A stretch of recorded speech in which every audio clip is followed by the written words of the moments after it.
डायन एपिसोड 104। चुनाव जीतने के लालच में बलदेव भजनलाल को लेके बरगद के पेड़ के पास गया और वहां जाकर उस मनहूस बरगद के पेड़ को काटने की कोशिश की, मगर तभी डायन ने उन दोनों पर हमला कर दिया।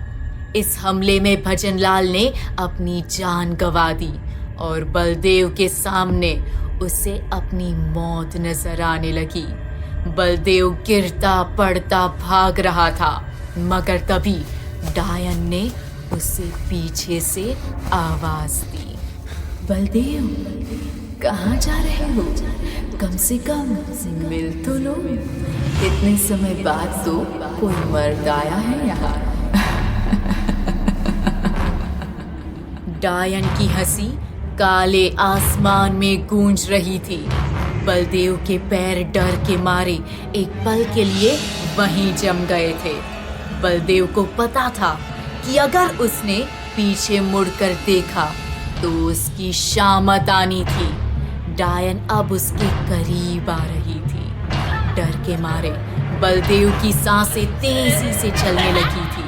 उसका पूरा शरीर डर से कांप रहा था। डायन अब उसके ठीक पीछे खड़ी थी। उसका चेहरा घूंघट में छुपा था। डायन ने मीठी आवाज में कहा, इतना भी क्या डर रहे हो मुझसे? मैं तुम्हें खा थोड़ी ना जाऊंगी। ये कहकर डायन की एक खौफनाक हंसी गूंज उठी। बलदेव के चेहरे पर पसीने छूटने लगे थे। उसे समझ में नहीं आ रहा था कि वो डायन के चंगुल से अपनी जान बचाकर कैसे भागे।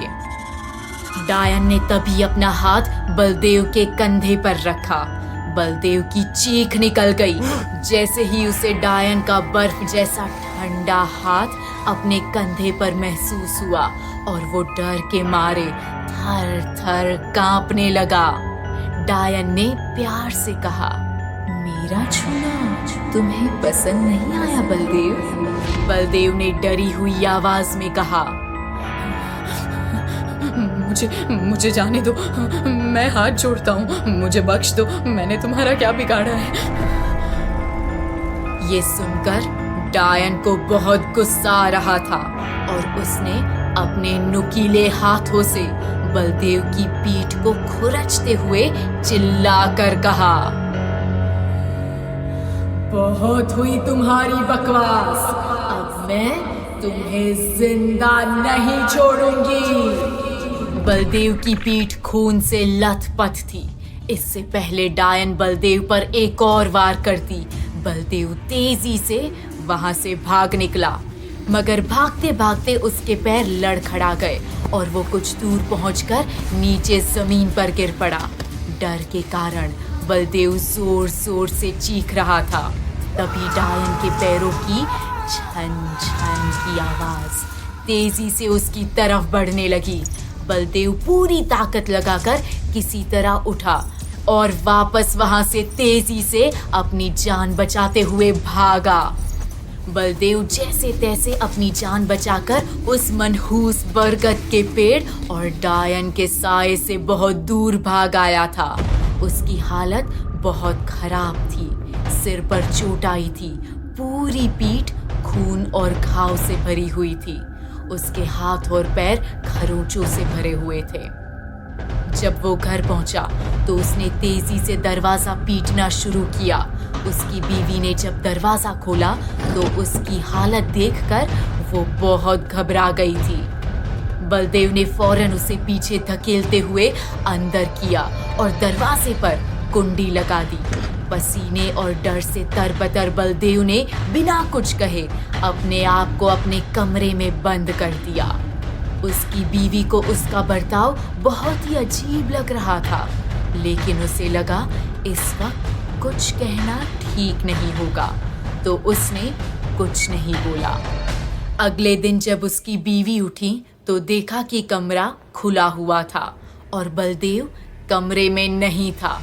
बलदेव की बीवी को समझ में नहीं आ रहा था कि अचानक ऐसा क्या हो गया कि बलदेव सुबह सुबह ही घायल होते हुए भी कहीं निकल गया और मन ही मन ये चिंता सता रही थी कि आखिर बलदेव गया तो गया कहाँ। इधर पंचायत ऑफिस में पंचायत के लोगों की भीड़ जमा थी और बलदेव पंचायत के ऑफिस में ही खड़ा था। सब पूछ रहे थे कि हमें इतनी जल्दी क्यों बुलाया है, माजरा क्या है। गांव वाले बलदेव की चोटों को देखकर हैरान थे और उससे तरह तरह के सवाल कर रहे थे।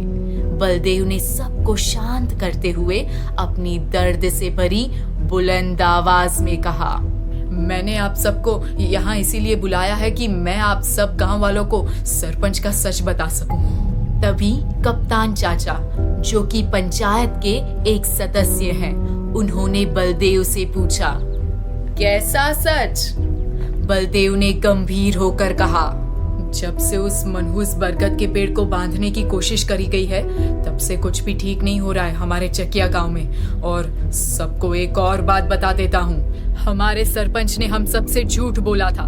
इंस्पेक्टर नकुल ने किसी डायन वायन को नहीं मारा है। आप सबको बता देता हूँ कि डायन अभी भी जिंदा और आजाद है और सरपंच को ये बात पता थी कि उस रात जो विधि विधान की गई थी डायन को कैद करने के लिए, वो दरअसल असफल हुई थी और डायन हमेशा की तरह अभी भी आजाद ही घूम रही है और मर्दों का शिकार कर रही है। पंचायत के लोग ये बात सुनकर अपने होश खो बैठे। उन्हें बलदेव की बातों पर यकीन नहीं हो रहा था। बलदेव ने उन्हें अपने घाव दिखाकर कल रात को हुई घटना और भजनलाल की मौत के बारे में बताया, जिसे सुनकर सारे लोगों के चेहरे का रंग उड़ गया। उन्हें यकीन नहीं हो रहा था कि भजनलाल की मौत हो गई थी। बलदेव ने मौके का फायदा उठाते हुए हमदर्दी लेते हुए कहा, मैंने क्या नहीं किया भजनलाल को बचाने के लिए, अपनी जान तक जोखिम में डाल दी थी, लेकिन अफसोस उसे बचा नहीं पाया और मैं खुद डायन के चंगुल से कैसे बच के निकला वो सिर्फ मैं ही जानता हूँ। ये कहते हुए बलदेव रोने लगा। पंचायत के सारे लोग उससे हमदर्दी जताने लगे।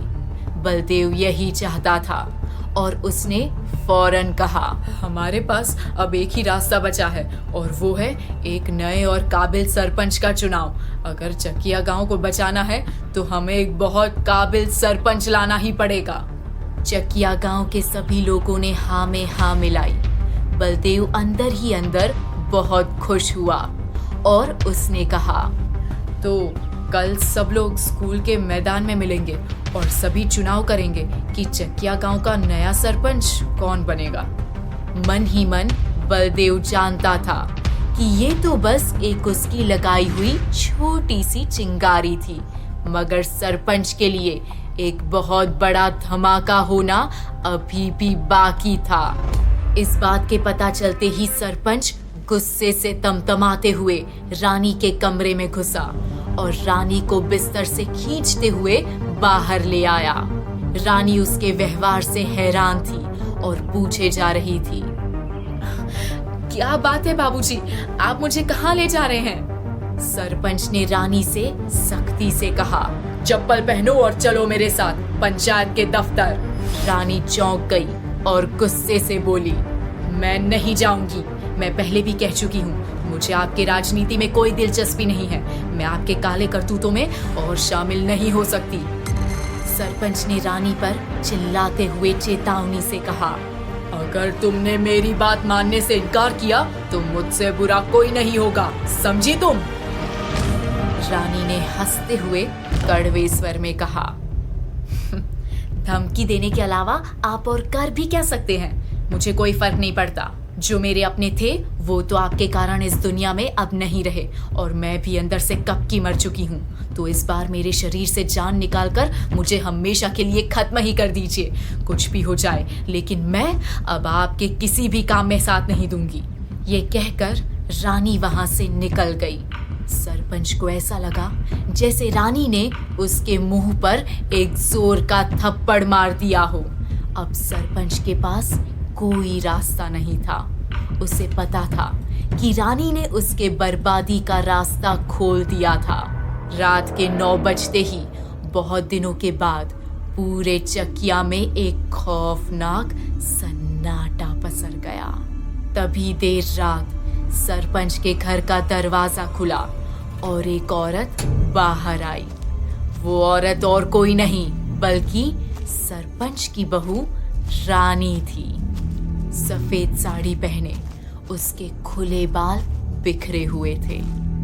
रानी किसी हड़बड़ी में थी और ऐसा लग रहा था कि उसे कहीं जाना था। रानी के बढ़ते तेज कदम सीधा उसे कहीं ले जा रहे थे, लेकिन कोई और भी था जो रानी का पीछा कर रहा था। आधी रात में आखिर